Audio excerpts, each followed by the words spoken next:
Jennifer Lawrence had quite the astonishing 2012. Hot off her first Oscar nomination for Winter's Bone and a major role in X-Men First Class, Lawrence started 2012 with the lead role in the massive box office hit The Hunger Games that launched a lucrative movie franchise, and she ended it with her acclaimed dramatic performance in David O. Russell's Silver Linings Playbook. In just a few short months, really, we had a brand new movie star, a mega-talented young actress who proved she could succeed in a variety of genres and performances, and despite a few bumps along the way during the 2013 award season, losing Best Actress at Critics' Choice to Jessica Chastain for Zero Dark 30, and losing Best Actress at BAFTA to Emmanuelle Riva for Amour, Jennifer Lawrence did indeed walk away with the Best Actress Oscar for Silver Linings Playbook, which I explored in depth in my last Oscar race retrospective video. Nothing in the months to come could have possibly topped that remarkable run for Jennifer Lawrence, right?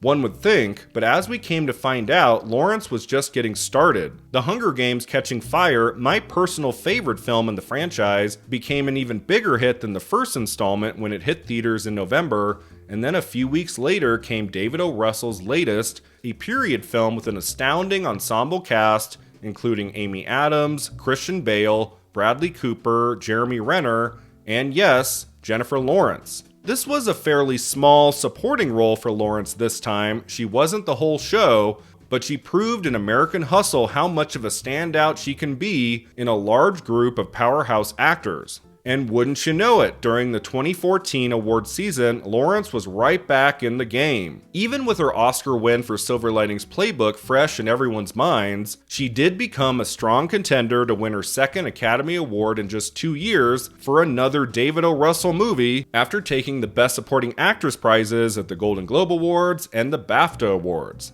But winning another Oscar wasn't going to be as easy for Lawrence this time because a truly colossal, emotionally devastating performance in one of the year's top awards contenders was slowly but surely starting to break through Lupita Nyong'o and Steve McQueen's 12 Years a Slave. She might have lost to Lawrence at Golden Globes and BAFTA, but she picked up steam with her Critics' Choice victory, and then especially that pivotal win at SAG. By Oscars night, Nyong'o seemed like she was going to be the winner, but it still could have been Lawrence. It might have been closer than we think.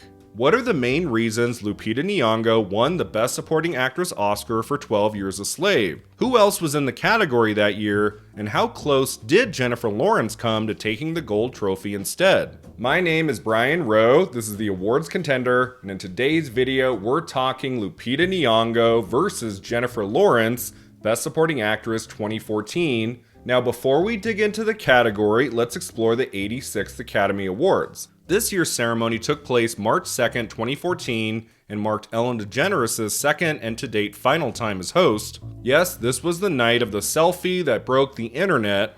Nice!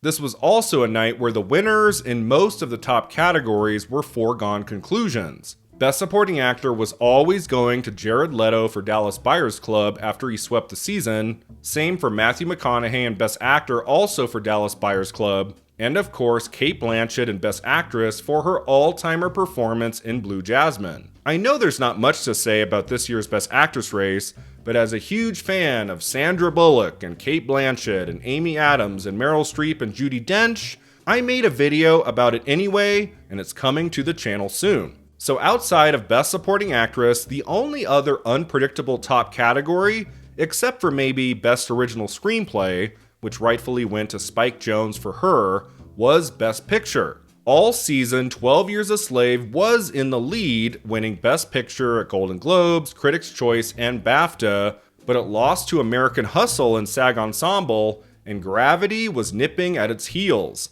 Alfonso Cuarón's visionary masterpiece tying with 12 Years a Slave at the Producers Guild Awards, and Gravity spending much of Oscars night picking up one trophy after another, including film editing, original score, cinematography, and Best Director, making Cuarón the first Latino to win that prize. His work on Gravity was so astonishing, it irks me that he didn't get a standing ovation. Now, my all-time favorite, Sandra Bullock, was never competitive really in Best Actress, but Gravity absolutely could have won Best Picture if the passion hadn't been there for 12 Years a Slave. What probably hurt Gravity the most in the end for Best Picture was having basically only 2 actors in the movie, whereas 12 Years a Slave has a huge, impressive ensemble, which always helps receive more votes from the largest branch in the Academy, actors. No screenplay nomination for Gravity, and it being a visual effects heavy genre movie also didn't help. 12 Years a Slave ended up taking the Best Picture Oscar that year for lots of reasons, one of the top ones most definitely being that magnificent performance by Lupita Nyong'o. So now let's discuss the Best Supporting Actress nominees. Did anyone but Nyong'o or Jennifer Lawrence have a chance to win?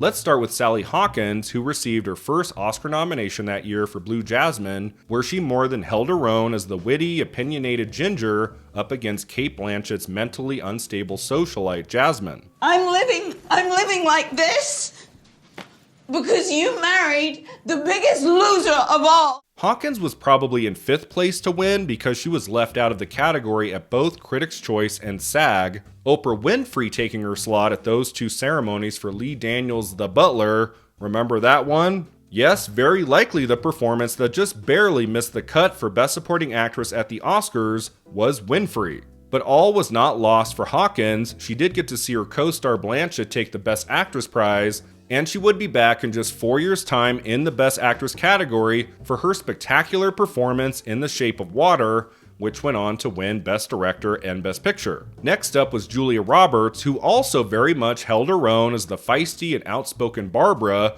up against acting titan Meryl Streep as her mother Violet in the divisive August Osage County. This is my house! You don't get it, do you? You don't get it. I am running things now!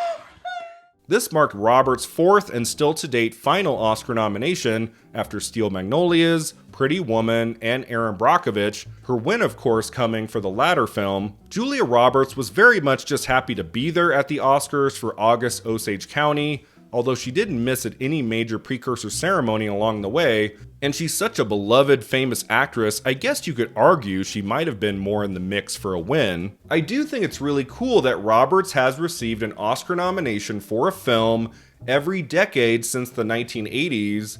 Will she receive her 5th Oscar nomination in the 2020s? Only time will tell.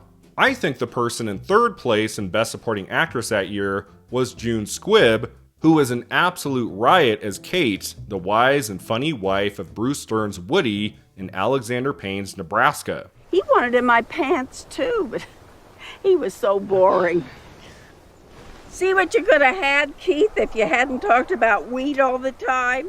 Squibb might not have received any major televised prizes that season, but her comedic turn was a total standout, nominated pretty much everywhere, and winning from the Boston Film Critics and at the Satellite and Guardian Film Awards. Recognizing great performances like this one is what the Best Supporting Actress category was made for. But come on now, in all seriousness, this Best Supporting Actress race in 2014 came down to 2 women, Jennifer Lawrence and Lupita Nyong'o. Let's begin with Lawrence, who, as I said at the beginning, was having an incredible couple years there, with Oscar wins and nominations and mammoth blockbuster movies pretty much everybody loved. And then came American Hustle, the star-studded comedic crime drama about a con man and his seductive partner forced into a world of the mafia and Jersey power brokers. Lawrence plays Christian Bale's unstable, sometimes hysterical wife, Rosalind. That's all I've ever wanted.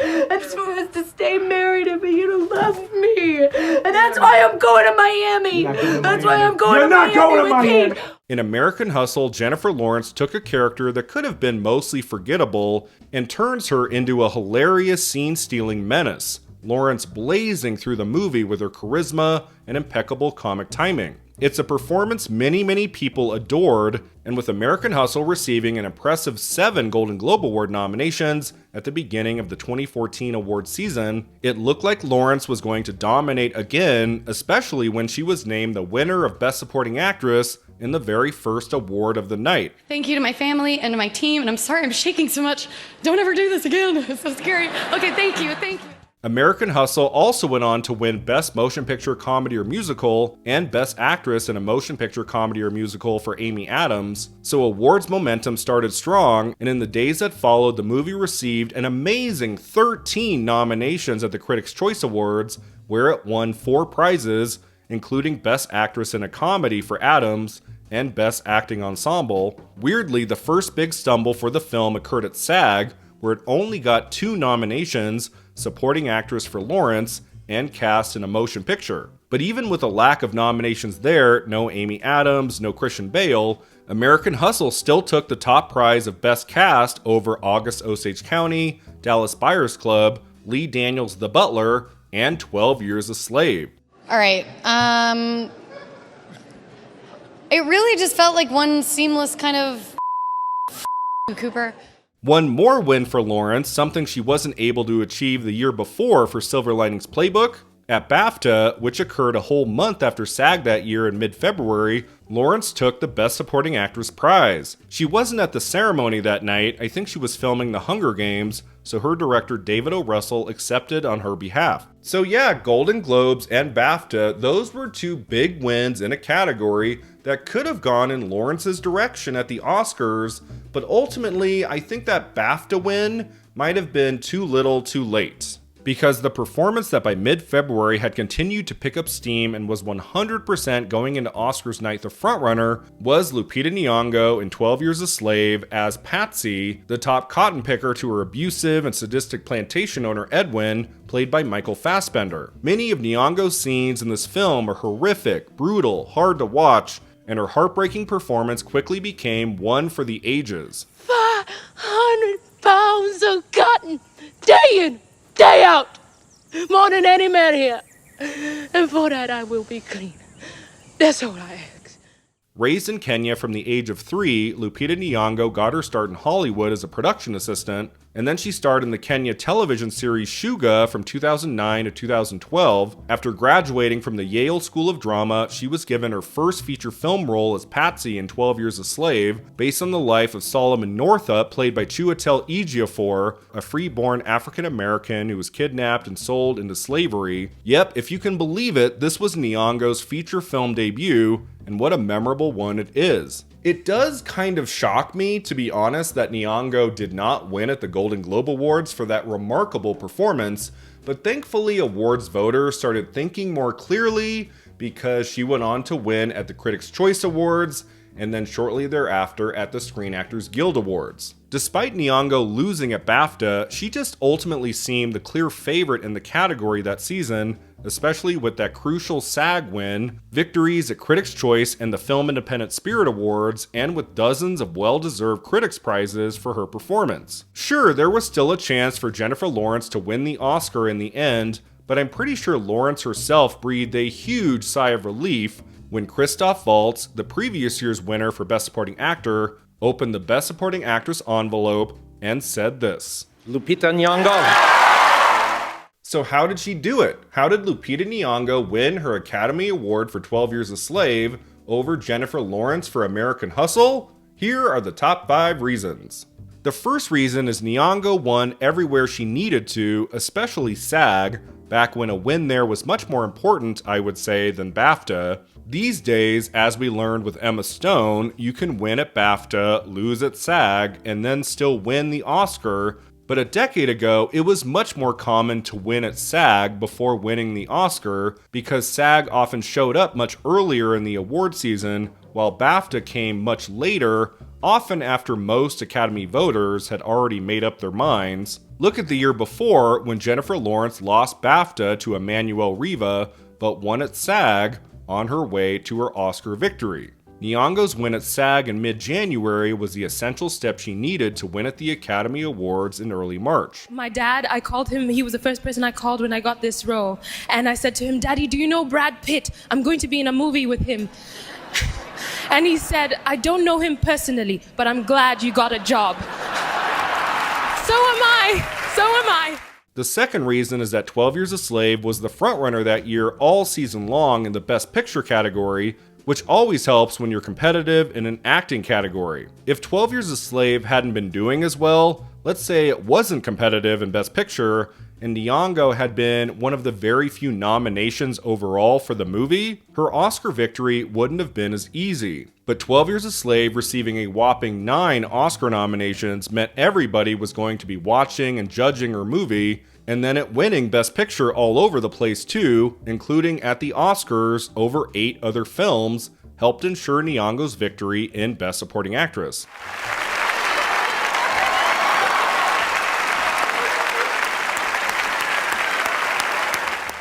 The third and very important reason is that Jennifer Lawrence had already won an Oscar. Like seriously, 1 year before for Silver Linings Playbook. I mean, was the Academy really going to reward Lawrence 2 times in 2 years? It just seemed excessive, overkill, like enough. She's in a blockbuster franchise. She won an Oscar the year before. She's in her early 20s. We're not going to give her another trophy. That seemed to be the logic from Academy members. Now, if Lawrence had somehow lost the Oscar for Silver Linings Playbook, let's say that gold trophy had gone to Jessica Chastain or Emmanuel Riva instead, then we would have had a true nail-biter. Lawrence would have been on her 3rd nomination without a win, and many Academy members probably would have voted for her to make up for her loss the year prior, and we might have had a Judi Dench Shakespeare in Love situation where a lesser performance in the category wins over more deserving competition. I do think with Lawrence winning at Golden Globes and BAFTA for American Hustle, that could have happened if she hadn't already won the Oscar for Silver Linings Playbook,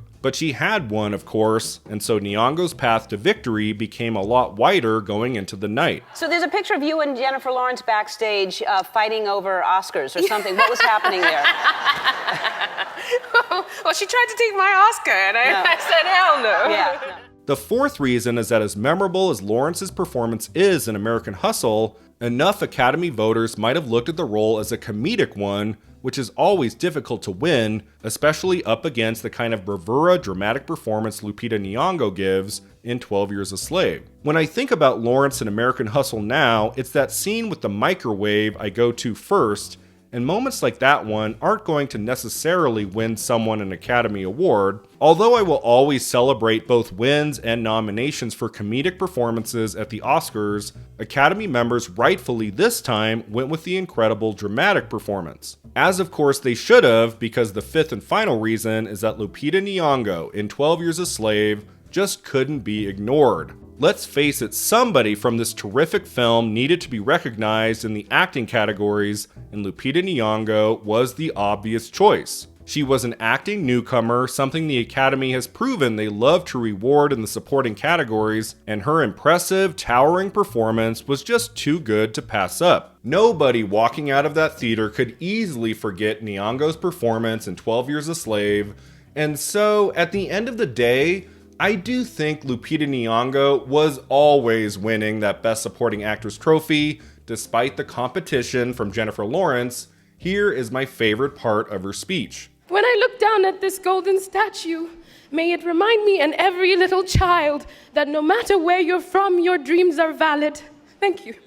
Jennifer Lawrence has gone on to receive one more Oscar nomination for yet another David O. Russell movie, Joy, and I would say, very annoyingly, Lupita Nyong'o still hasn't gotten a second nomination at the Academy Awards, even though she 100% deserved to get into Best Actress for her absolute tour de force dual performance in Jordan Peele's Us. The Academy's aversion to horror films hurt Nyong'o on that one, but a decade since her win for 12 Years a Slave, I remain optimistic she will be recognized again, and soon. Somebody please give Lupita Nyong'o a juicy, phenomenal role in a movie again.